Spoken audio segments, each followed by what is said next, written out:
The sun hung low over the marble colossus of the Colosseum, a molten disk bleeding into the Roman sky. The air trembled with heat, the scent of sweat and incense rising through the towering arches.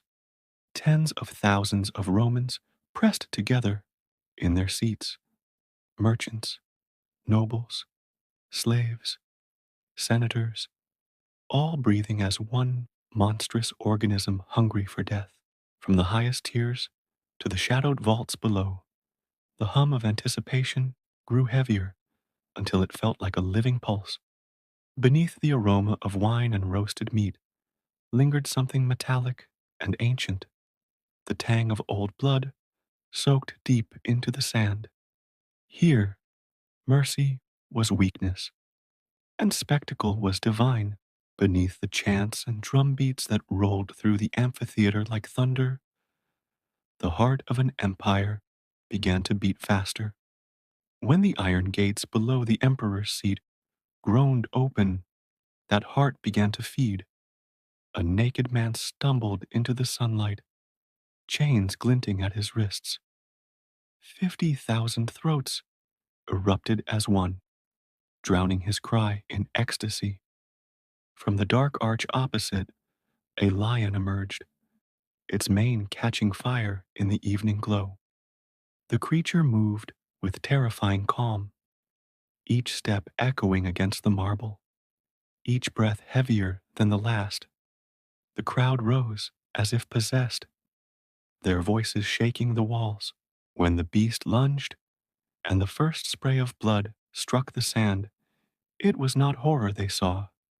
It was entertainment, faith, and beauty fused into one delirious vision. To be Roman was to cheer. To be Roman was to be cleansed through the suffering of another. What began as ritual had become religion, yet this was only the surface of Rome's appetite. The arena was not simply a theater of death, it was a mirror held up to the empire's soul. The origins of this cruelty reached far back into the soil of antiquity. The earliest Romans borrowed the ritual from the Etruscans, those shadowed ancestors who believed that blood appeased the spirits of the dead. At noble funerals, slaves and prisoners were forced to fight beside the graves of their masters, their blood seen as an offering to guide the departed into the afterlife. But when Rome inherited this custom, it stripped it of reverence and filled it with spectacle. What had once been sacred mourning became public pleasure. Death, once a solemn farewell, turned into theater. The gods were forgotten, only the crowd mattered. As the Republic grew into empire, Rome's appetite swelled with its power. Julius Caesar celebrated his father's memory by staging the deaths of hundreds of gladiators. Under Augustus and Tiberius, the spectacles became tools of control, serving politics more than piety. Every drop of blood spilled in the arena was a coin of loyalty spent by rulers to secure devotion from their restless masses. The formula was simple: bread for the stomach, blood for the soul. As long as the people were fed and entertained, they would not question the corruption festering in marble halls or the wars fought on distant sands.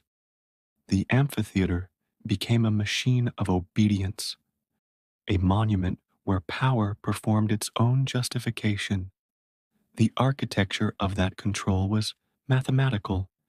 Every tier and seat in the Colosseum reflected hierarchy: patricians near the sand, plebeians high above, slaves and women pushed to the edges.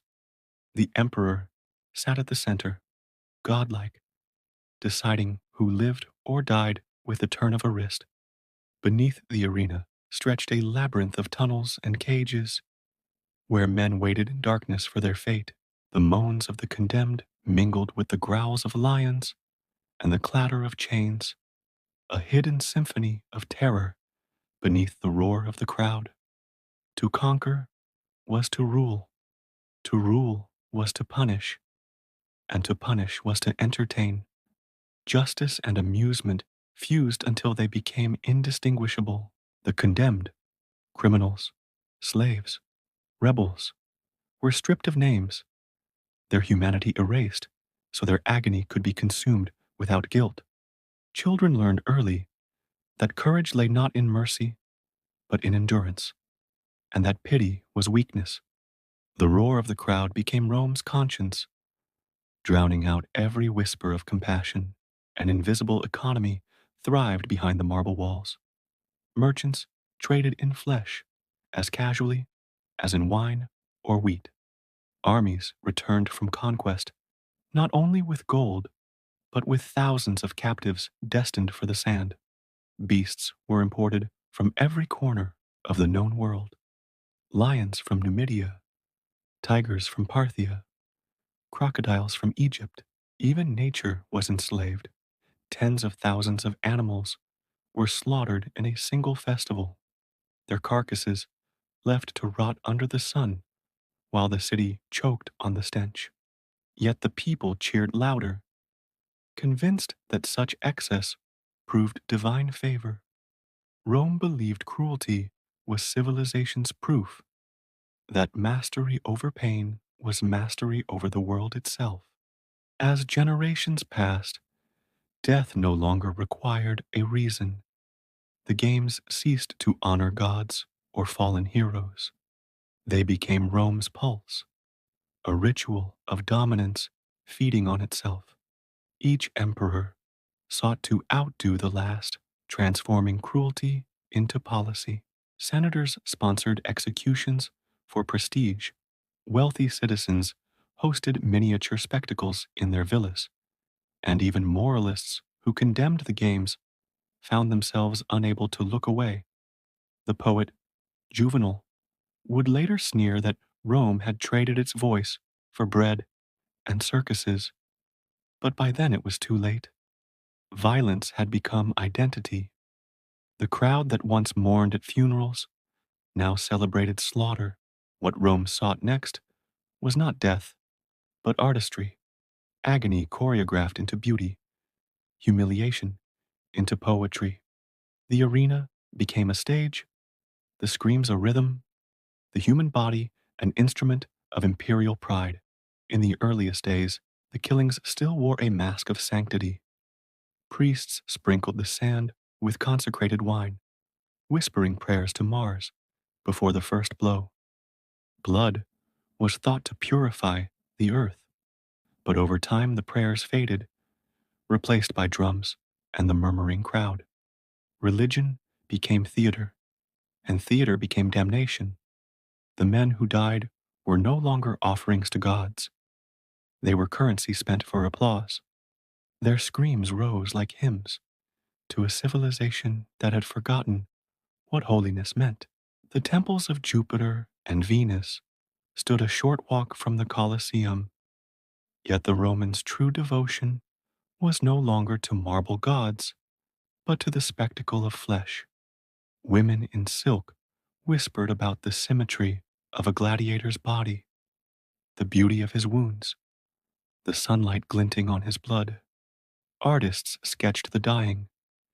Poets compared the ecstasy of combat to that of love. Divine awe blurred into erotic thrill. The audience no longer prayed for victory, but for sensation, something darker, something forbidden. The smell of incense gave way to burning flesh. The crowd convinced itself that by watching death, it was cleansing weakness from its soul. Pleasure replaced faith. The arena's lifeblood was the gladiator, slave, prisoner, or condemned man, reborn as a weapon for his master's amusement. In the training schools, called ludi, men were stripped of their names and identities. Their bodies were hardened through pain, their spirits broken through hunger and fear. To the audience, they were heroes. To their owners, livestock, contracts were drawn and wagers placed. A man's worth measured not by virtue, but by the volume of the crowd's roar. Yet within that cruelty, a strange romance emerged, a bond between killer and killed, master and slave.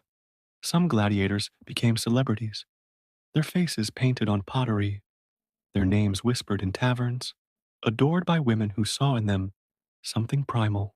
For a few, survival meant freedom, bought in blood. But for most, glory was a mirage. Every fight was a slow suicide, every cheer a nail in the coffin of dignity. They saluted the emperor before each battle, the man who could spare or doom them with 2 fingers. To die well was art, to beg was disgrace. When a fighter fell, his body was dragged away by hooks, the sand raked clean, and the next victim emerged. The rebellion of Spartacus flared briefly, a spark of dignity in an empire of degradation. But Rome crushed it with brutal precision. 6,000 of his followers were crucified along the Appian Way, their corpses left to rot beneath the sun. Even rebellion was absorbed into spectacle. Every act of defiance fed the empire's addiction to cruelty. When combat began to bore the crowds, Rome invented new pleasures.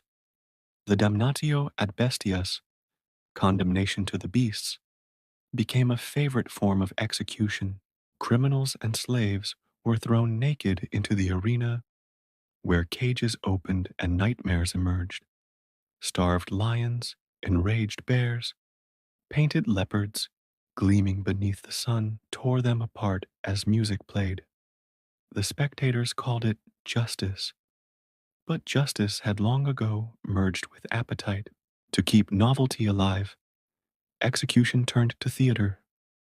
Victims were dressed as mythic figures and forced to reenact divine punishments. A man, as Prometheus, was chained while vultures fed on him. A woman playing Dirce was tied to a bull and dragged across the sand until nothing remained but tatters. Under Nero, a prisoner dressed as Hercules was burned alive, his screams mingling with verses of the myth. Pain became performance, agony became choreography. The sand itself turned red, layer upon layer, glowing even when dry. Musicians played flutes as men died. Actors mimed laughter as bodies burned. To Rome, this was refinement, an evolution of cruelty into culture. By mastering death, they believed they proved their superiority over the barbaric world. But in that mastery, they had become the barbarians they despised. The emperor was the soul of this spectacle, each ruler reshaping evil to match his desires. Caligula blurred the line between governance and insanity. He forced nobles to fight for failing to applaud, ordered entire families to die together for harmony of screams, and once sprinkled the stands with the blood of citizens chosen by lot, reminders of his divine power. Nero followed, turning the games into theater. He sang on stage, then presided over real killings as part of his performance. For him, death was a chorus to his vanity. Later came Commodus, who believed himself Hercules reborn. Dressed in lion skins, he entered the arena to slaughter bound men and maimed animals before adoring crowds. Senators were forced to cheer or face death. Coins bore his image as god of the games. By the reign of Domitian, the spectacles had descended into moral abyss. Nights of execution lit the Colosseum. Torches, soaked in human fat, casting golden light across the marble seats. Invitations were sent like to a banquet, and nobles arrived dressed in white, so their robes would glow in the reflected fire. The arena was no longer a place of contest. It was an altar to a single man's insecurities. Yet Rome applauded. Its fate was sealed not by foreign enemies, but by the silence of those who watched and called it glory. When even slaughter grew dull, the Romans sought darker pleasures. They combined violence with obscenity in what were called the ludi obsceni, the obscene games. Prisoners and slaves were forced into acts that blended torture with lust, reenacting myths of divine seduction before roaring audiences. Naked bodies became sculptures of shame, arranged and violated in rhythm with music. Women, condemned for trivial offenses or none at all, were cast in roles of mythic passion and punishment. Leda and the swan, Pasiphae and the bull, Europa and the god who conquered her. The crowd convinced itself it was watching art, not atrocity. But Rome had turned perversion into prayer. Even children were not spared, used as symbols of innocence in cruel dramatizations. The philosophers who dared speak of it did so in veiled words. Knowing truth itself had become treason. One wrote that the cruelty of our games surpasses the cruelty of war. Another, centuries later, that in Rome, sin became ceremony. By the final century of the games, all pretense of morality was gone. The Colosseum's sand was no longer a stage. It was a graveyard churned by generations of agony. The amphitheaters began to feel haunted. Even when empty, the smell of blood clung to the stone. Those who wandered the tunnels beneath, after the crowds departed, claimed they could still hear whispers, the sighs of the condemned, the laughter of emperors, the scrape of chains. Rome had built its identity on conquest, but within these walls, it had conquered its own humanity. The arena, once a celebration of divine order, had become confession, an altar upon which the empire sacrificed its soul. Every lash, every scream, every ritualized humiliation was a prayer to gods that no longer listened. The sand had absorbed too much blood to be mere soil. It had become memory, recording grain by grain the story of a people who mistook cruelty for greatness. And when the crowds finally dispersed into the marble streets, when torches guttered and the night settled over Rome like judgment, the empire seemed eternal. Yet in the silence that followed each performance, something unseen had already begun to die. Beneath the roar of history, beneath the triumphs and monuments, the echo of the arena remained. The whisper of an empire that believed it had mastered the world, only to discover that in its hunger for spectacle, it had destroyed itself from within. When dawn came, the air was still heavy with the scent of iron and smoke. The battlefield behind the Sultan's camp was silent now. Only the crows sang their song of feasting. The men were dead, their armor rusting in the dew. But the women, those who had loved the fallen, were marched forward in silence, wrapped in the ashes of their own fate. Some still held children. Others had torn garments that spoke of their struggle. Yet to the Ottoman victors, they were not widows. They were spoils, and the spoils were to be sorted. A scribe sat behind a small desk, a long scroll before him. One by one, each woman was forced to kneel, as her name, if she still remembered it, was recorded. Her beauty was appraised like a jewel. Her age, her skin, her hair, each detail whispered to the pen that would decide her destiny. Those of striking youth and symmetry were marked with a small red dot beside their names, the mark of the harem. They would not die. No, death was far too merciful for them. They would be taught how to smile again, but not as wives or mothers, as ornaments, as tools of pleasure and power. For these women, the walls of the harem were not gilded paradise, as songs would later claim. they were a different kind of prison. Their new names were Turkish or Persian, their old ones forgotten. They learned new tongues, new dances, new ways to bow and hide their sorrow behind painted eyes. And if the Sultan favored them, their lives would be draped in silk, but chained in silence. But those not chosen, the older ones, the defiant ones, were sent elsewhere, some to the slave markets, where merchants whispered prices as casually as they would for a horse. Others were given as rewards to soldiers who had fought well, and a few, too proud to bow, too fierce to break, were taken to the dungeons beneath Topkapi Palace. It was said that the Ottomans respected courage in battle, but not defiance in defeat.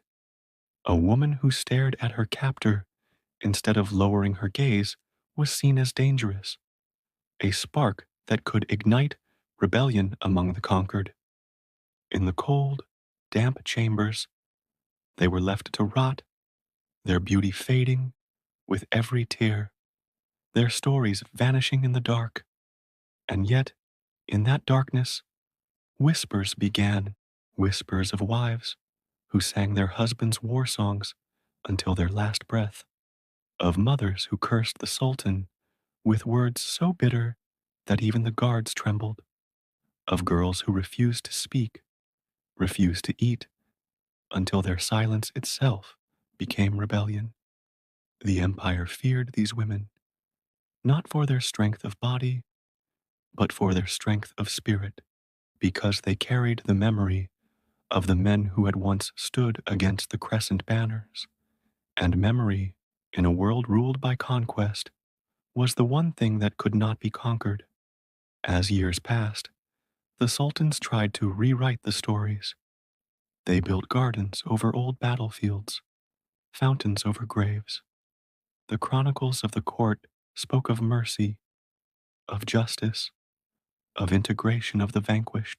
But under those polished words lay a truth too ugly to be carved into stone.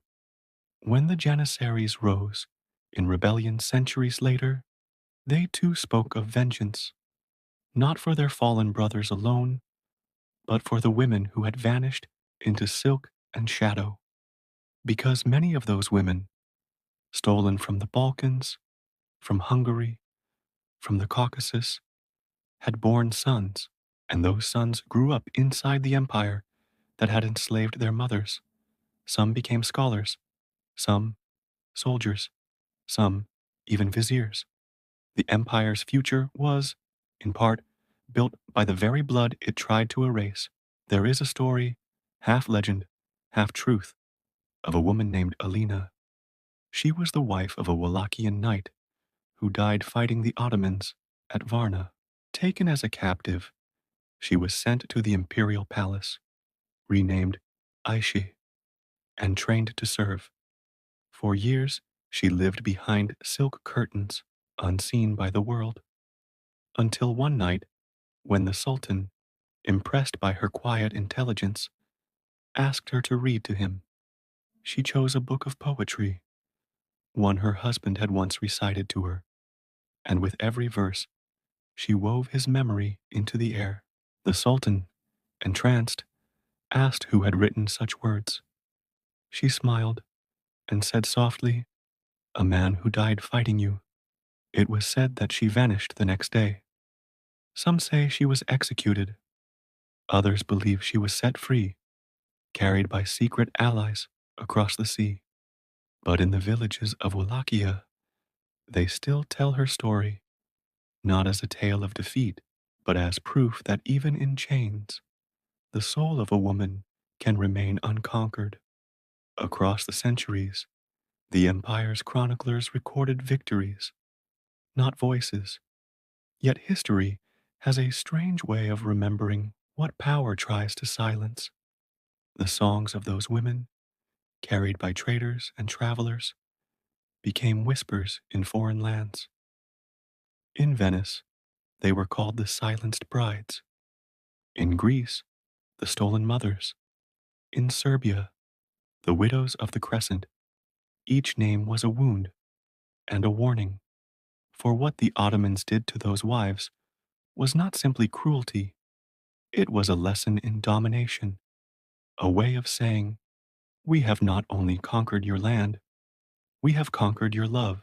And perhaps that was the true horror, because while the men died with swords in their hands, the women died slowly, behind walls, under jewels, beneath songs of false praise. Theirs was a death of identity, a quiet erasure, one that history almost forgot to mourn.